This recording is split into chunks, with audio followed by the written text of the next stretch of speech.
Hello, everybody. Welcome back to another episode of the Bodacious Rant. Hope everybody's having a great weekend. Of course, you're with your amazing hosts, Burn and Rye. And again, the movie season is kicking off, so I'm excited about that. Mando is coming out, so stay tuned for our review of the first two episodes coming out.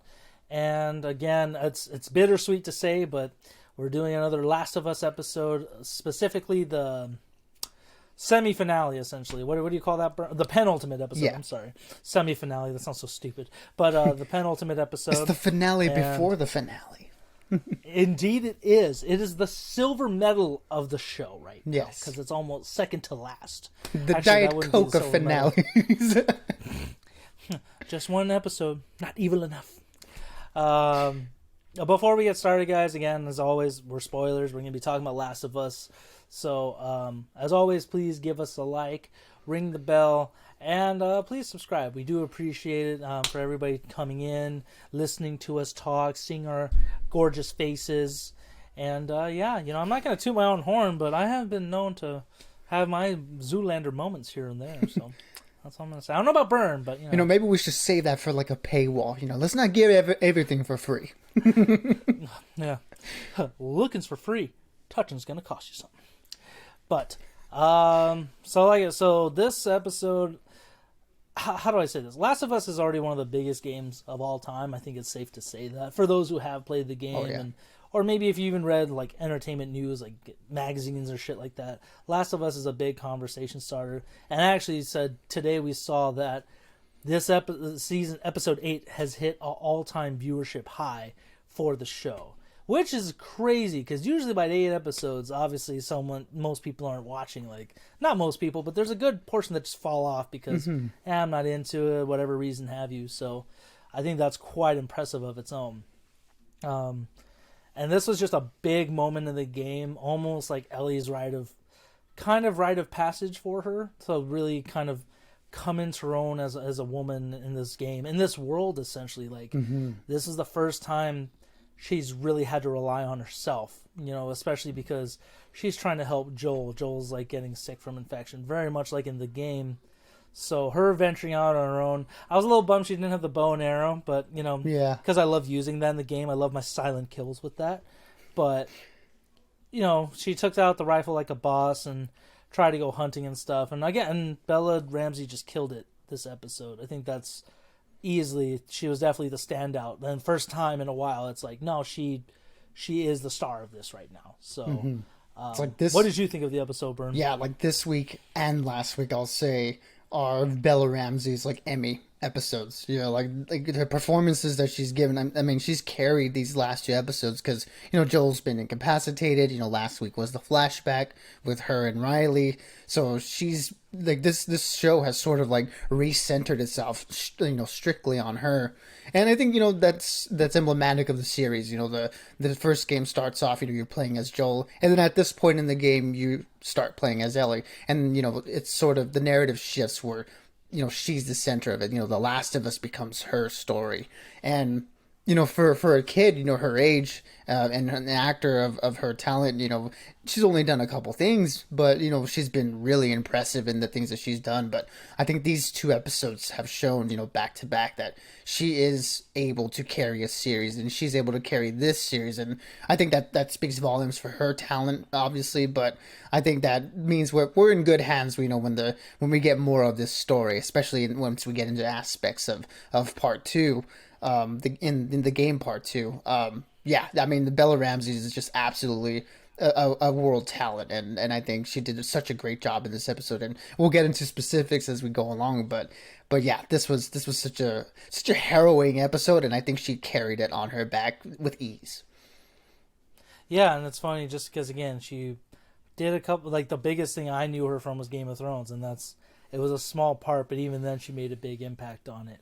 And this episode is like, again, right out the game, and that's what I love about this show, that replaying part 1, which I was just burning through because I forgot how much fun that game is, especially the remake for PlayStation 5. Oh, yeah. Gorgeous looking game. Yeah, absolutely. That, she's trying to fend for herself and Joel, like trying to help Joel get over his sickness from his wound. And when she goes out hunting on her own, she definitely was a little more capable in this one. In the game, it's not that she wasn't capable, but she had to take that rifle herself. And Bella is still such a small person that rifle looked massive for her. Yeah. But the fact that she was able to nail the deer one shot was great. But what I liked that this show did differently was that it explored the villain character David really well, because in the game he just comes out of nowhere, kind of sneaks up on Ellie and stuff like that.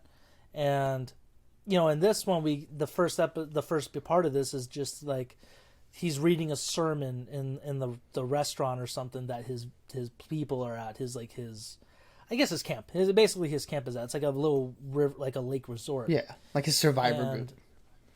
Yeah, exactly. And just reading a sermon, so already it's kind of a weird vibe. I thought, oh man, is the show going to change out this a little bit? Because I don't want to spoil it for those who haven't played the game, and I don't want to get into that too much, but it's definitely way different for him. And we finally got to see the actor who voiced Joel, Troy Baker, as one of the bad guys this episode, which is like, damn, that's awesome. I couldn't recognize him because I'm like, man, he looks like freakishly skinny, but it made sense because you get the vibe that these people are desperate and that they are a little hungry too because they're worried about finding food. And we come to find that from 2 episodes ago when they went to go to University of Eastern Colorado, that Joel and Ellie cross paths with this group. So that's already like a little bit kind of, you already get the vibe this is not a good situation. But the actor who played David, I forgot his name, but Scott Shepherd. What did you Scott Shepherd. How did you feel about his performance as David in this episode compared to the game? I mean, I think he killed it. Obviously, like you mentioned, is a little bit different from the David that we do get in the game, in the sense that in the show they lean more into the cult leader aspect of it, especially when it comes to like the religious part of it. Those were sort of things that were like hinted at in the game, but not really explored. There was, that tarp in the common area where they were all eating. I forgot what it says, like when you need, like he provides something to that effect. So you got a little bit of hints of like, okay, maybe there's a little bit more to this outside of the cannibal aspect, which we find out later. But yeah, I think Scott Shepherd, he did such a good job of playing this person that was, like very charismatic. One of the things you hear a lot about when people talk about, getting out of cults or escaping cults and talking about the leaders, the people at the head of it are usually very charismatic. And in his conversation with Ellie, when they're having the sit down and she has him at gunpoint, he's able to like disarm her, little by little. You see her like demeanor change, and you see her drop her guard down a little bit when he's talking about, how he used to be a teacher and then he became a preacher, and then, joking around about that, he starts to, pick away at her defenses a little bit. And I think that's something that, that is definitely different from the way it was in the game.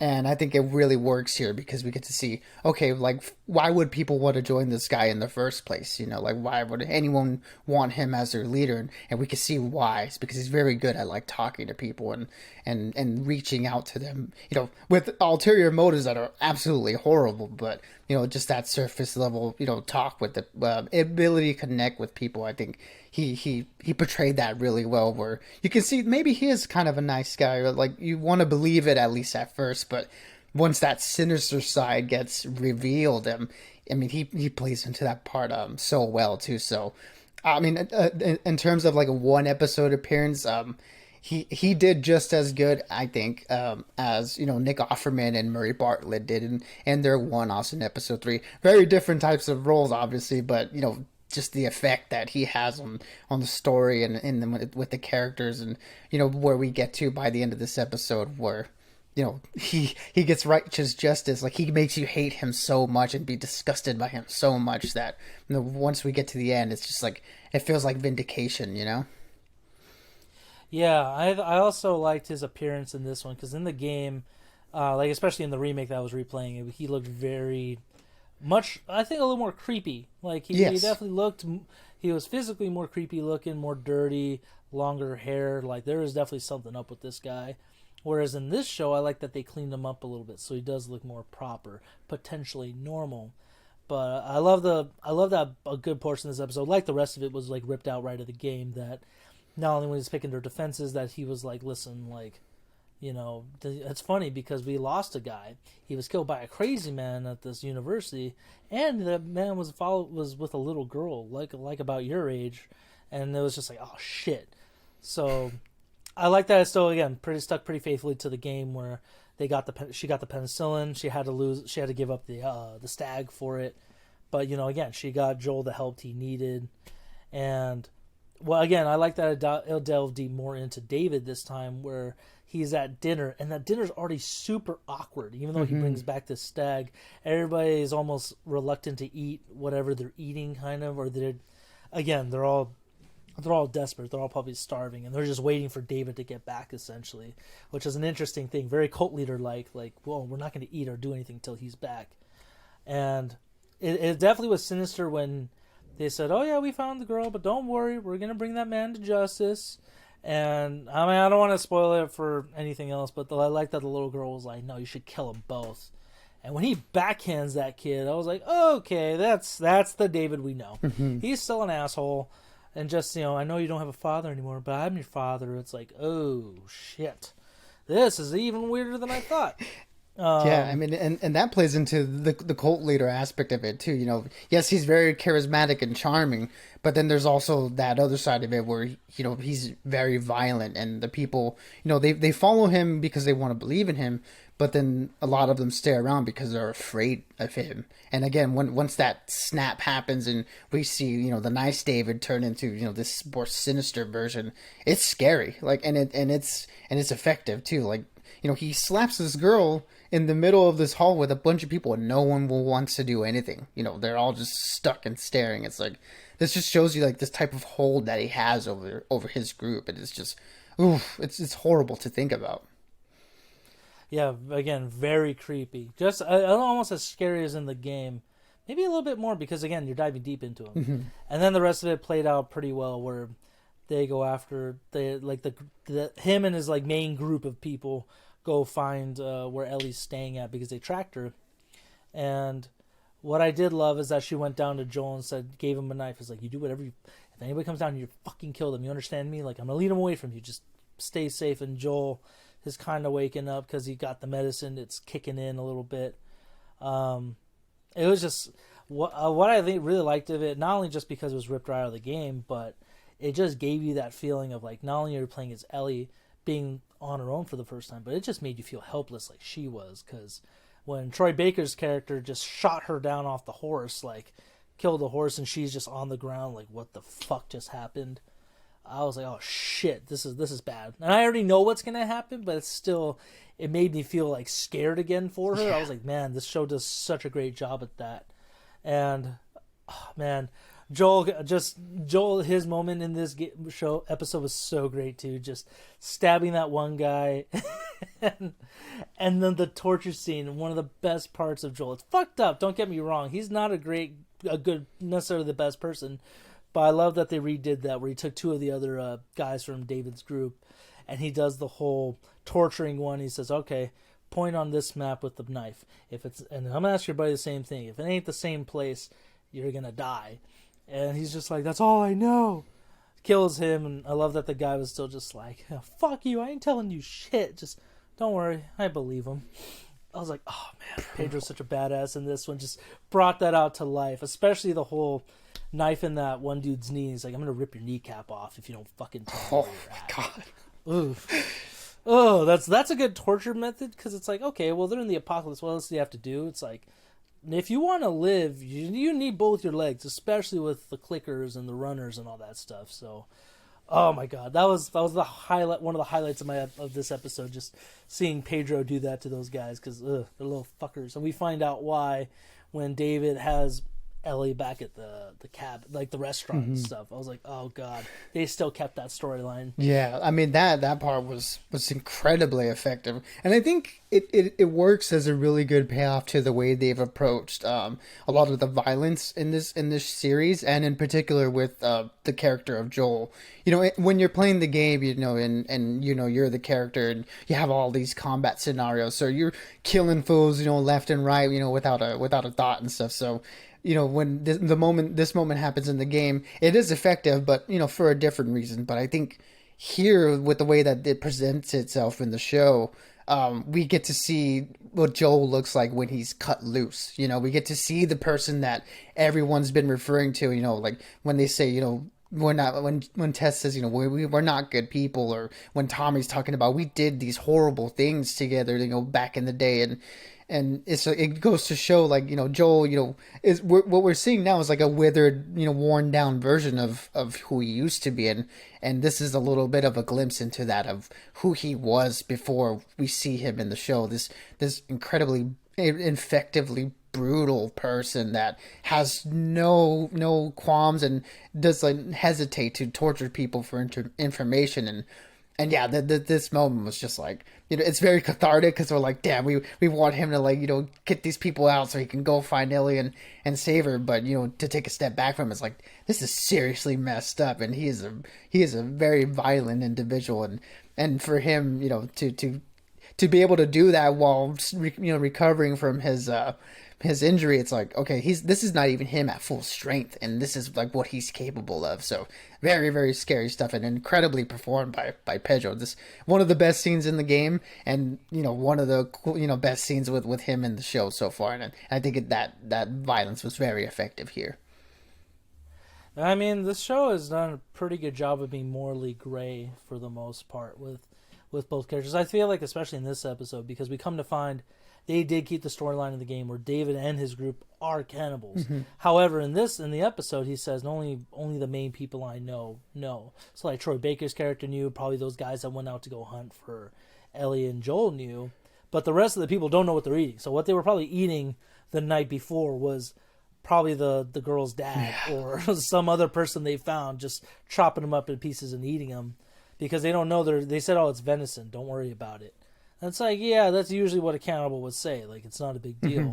Yeah, they say this is venison, but we see them pull in the full deer, like it hasn't been chopped up or anything, like right after that. So it's like, no, that's not. Nope, it definitely isn't. But what I liked about this one was that, again, we see David comparing himself more to Ellie, and when he, especially that line of like, I know what the evil is in you, I have it too. It was like, oh shit.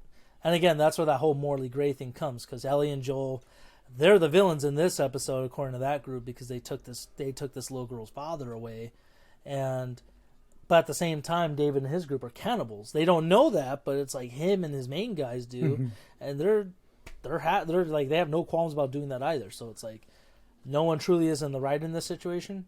But I do agree with Ellie that's like, you guys are fucking disgusting. You're cannibals. And I like that in the episode, she kicked it away instead of like eating it, yeah. Like kind of eating it. Yeah, because in the game, I'm like, no, I'm pretty sure you ate.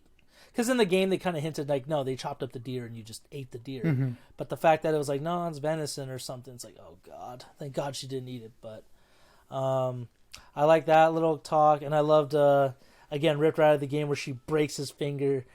and then she's like, my name is Ellie. He's like, what? That's like, Ellie, so you could tell the guys who broke your fucking finger. And it's like, oh, what was that? Little pieces? Is like, oh God. But again, it's just such a badass. That was one of the moments I'm like, you go, Ellie. That's as well. You take it to those freaks. And I think one of the good things of adding a little bit more dimension to these characters is that they don't fall into sort of like that zombie trope.